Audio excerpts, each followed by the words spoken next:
আজকের নিউজে আপনাদের স্বাগতম। আশা করি সবাই ভালো আছেন। চলুন কথা না বাড়িয়ে সংবাদে যাই। পশ্চিম তীরে ইসরায়েলের অভিযান, মসজিদে লুকানো 5 ফিলিস্তিনি যোদ্ধা নিহত। পশ্চিম তীরে হেলিকপ্টার, ড্রোন ও সাঁজোয়া যান ব্যবহার করে তুলকারেম, জেনিন ও জর্ডান ভ্যালির বিভিন্ন এলাকায় অভিযান চালাচ্ছেন শত শত ইসরায়েলি সেনা। গাজী টায়ার্স ভবনের বেসমেন্টে ফায়ার সার্ভিসের অনুসন্ধান, কোনো হতাহত মেলেনি। ভবনের বেসমেন্টে অনুসন্ধান চালানোর খবর ছড়িয়ে পড়লে কারখানার বাইরে নিখোঁজদের স্বজনেরা জড়ো হন। তারা আশা করছিলেন বেসমেন্টে কারো খোঁজ মিলবে, কিন্তু পরে তারা মুষড়ে পড়েন। সাংবাদিকদের মধ্যে ঐক্য থাকলে কোনো শক্তিই পরাজিত করতে পারবে না। বৃহস্পতিবার বেলা 11টার দিকে নগরের কাদিরগঞ্জ এলাকায় এ কর্মসূচি পালন করেছেন স্থানীয় সাংবাদিকরা। শ্রীপুরে আন্দোলনে 2 জন নিহতের ঘটনায় 2টি মামলাতেই প্রধান আসামি শেখ হাসিনা। নিহত 2 জন হলেন গাজীপুরের শ্রীপুর উপজেলার কপাটিয়াপাড়া গ্রামের জাকির হোসেন এবং বগুড়া সারিয়াকান্দি উপজেলার রহমত মিয়া।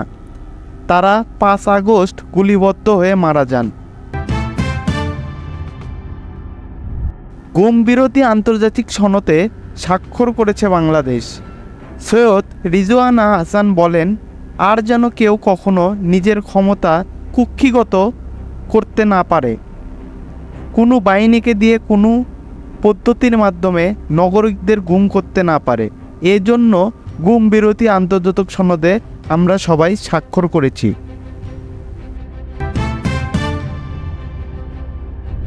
বাংলাদেশ কৃষি বিশ্ববিদ্যালয়ের 11 দফা দাবিতে আবারও শিক্ষার্থীদের বিক্ষোভ মিছিল। দুপুর 12টার দিকে প্রশাসনিক ভবনের সামনে থেকে মিছিল শুরু করেন শিক্ষার্থীরা। এটি উপাচার্যের বাসভবন ও ছাত্রী হল সংলগ্ন সড়ক প্রদক্ষিণ করে প্রশাসনিক ভবনের সামনে এসে শেষ হয়।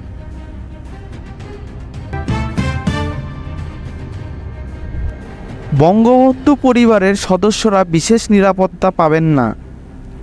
মন্ত্রিপরিষদ বিভাগে বিজ্ঞপ্তিতে বলা হয়, কেবল একটি পরিষদের সদস্যদের রাষ্ট্রীয় বিশেষ সুবিধা দেওয়ার জন্য এই আইনটি করা হয়েছিল, যা একটি সুস্পষ্ট বৈষম্য।